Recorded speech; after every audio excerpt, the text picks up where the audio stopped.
take you down to Pine Ridge for another visit with Lum and Abner. Brought to you by the makers of Horlicks, the original malted milk.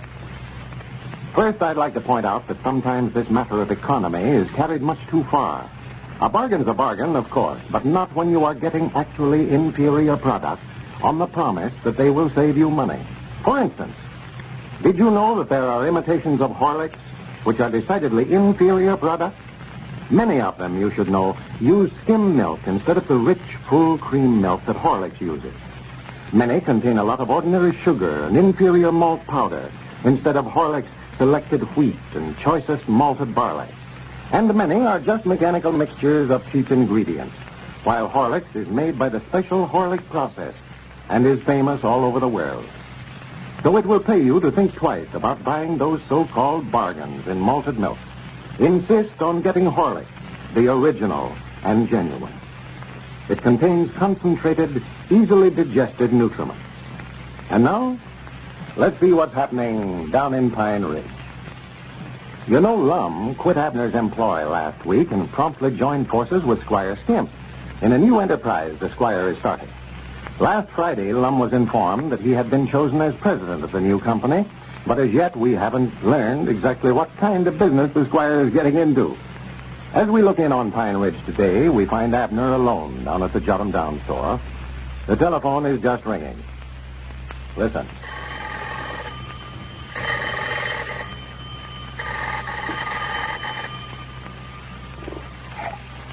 Jot'em Down store. Abner Peabody talking. Well, how are you, Miss Phillips? Uh-huh. Well, I've got some, but I ain't got no way of delivering it over there. No, Mom. Well, I ain't got no help here in the store, and I just can't lock up to make a deliver. I have been trying to, but I can't find nobody. Don't reckon your husband want to work down here, would he? Uh-huh.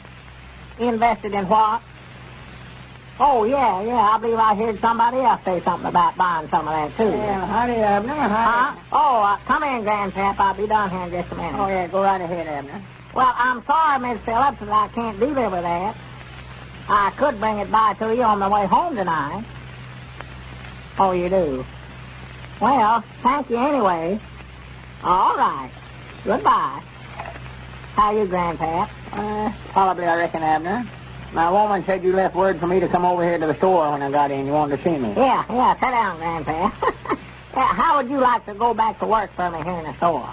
Is that what you wanted to see me about? Yeah, I've just got to have some help in here. This thing's just more than I can look at by myself. Well, I don't much believe I'd be interested, Abner. I'll pay you good wages. Give you $10 a week.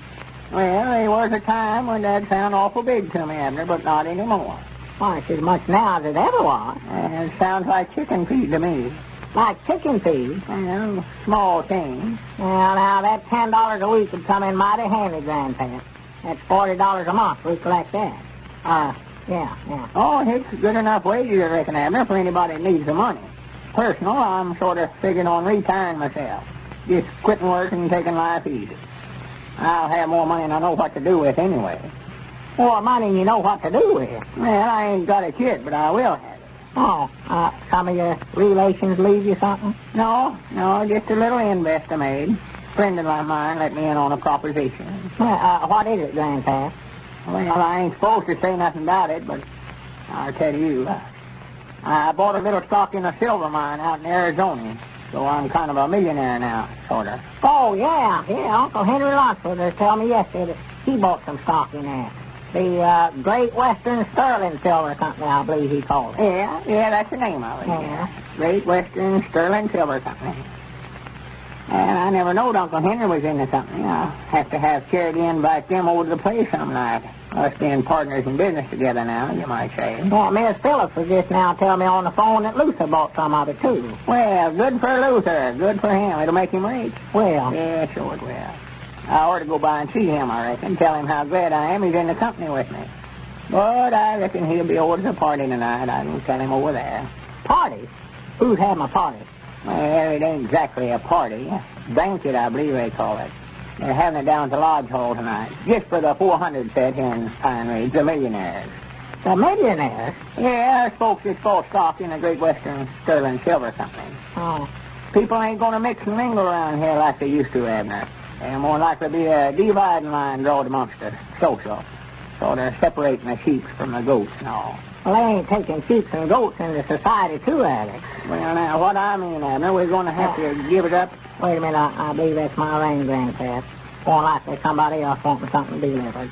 Check, blame it. Hello! Peabody got him down, sir. Huh? Oh, hello, honey. Have I did what? Honey, for goodness sake. No, I ain't bought no stock in nothing. Why? Oh, yeah, Grandpappy Spears will just now tell me about that. Yeah, a banquet he said they was having. Uh-huh. Well, I don't reckon we can, according to what Grandpap said. Well, nobody can go except them that's bought stock in that silver mine. That's what he said. Well, now, don't take on that away. Well, I'd love to go, too, but if we ain't invited, we can't go. Oh, must be Elizabeth. Who? She did. What she got to be getting so office about? Oh. Well, she better come down here and pay up what she owes instead of putting on airs that way. Well, next time she treats you that way, just let me know, and I'll send her a dun for what she owes me. No, I wouldn't do that, honey. If they don't want us, well, let's just stay home. Well, now, don't fret over it. Just recollect, you're just as good as they are, every bit. Society or no society. All right, honey. Goodbye. Is that your woman, Abner? Yeah, she's all tore up because we ain't invited to that banquet tonight. Yeah, that is a shame y'all can't be there. Got the biggest affairs they've ever been held here in Pine Ridge, I reckon. It's going to be formal, you know. Going to be what? Formal. And men folks has got to wear their coats. Oh, well, I'm glad I ain't going in. I know I wouldn't like that. No, I tell you the truth, Abner, I don't either. Me with a new pair of pink sleeve holders that I ain't never had a chance to wear yet, too. Well, the only thing I hate about it, Elizabeth wants to go so bad. She says she's the only one in her circle of the missionary society that ain't been invited. And the others is snubbing her. Yeah, well, that's the trouble with society, Abner. It's cruel sometimes. Lots of wrangling mixed up in it. Yeah. I say the widow Abernathy and Sister Simpson had a big argument this morning about which one of them's going to sit on the right side of the toasted master tonight. Yeah, well, them two's always trying to outdo one another. If both of them belong to that 400 set, well, they'll have it divided like square in two. Have 200 sets out of it before they get paid. With your ring, I believe, Abner. Oh, yeah. Yeah, I believe it was. Hopefully the death ain't been insulted again. Hello. Got 'em down, store. Mom? Oh. Any what? No, I reckon not. I never even heard of it. What's it like? Well, what are you supposed to do with it? Well, wait a minute. Grandpap, have I got any caviar? Any what? Why, Squire Skimp's woman's wanting some caviar, but her and me neither one don't know what it is. She must have the name wrong, Abner. I never heard of that name. Tell her you ain't got it. Hello? No, Mom, I looked. I ain't got it. I sold the last one I had just a while ago. I got some nice Oregon molasses if they'll do. Abner, here comes Cedric. You might get him to go back to work for you. Huh? Well, wait a minute, Grandpa. Well, I'm awful sorry, Miss Skimp. I'll put it on my want list. All right. Thank you, Mom.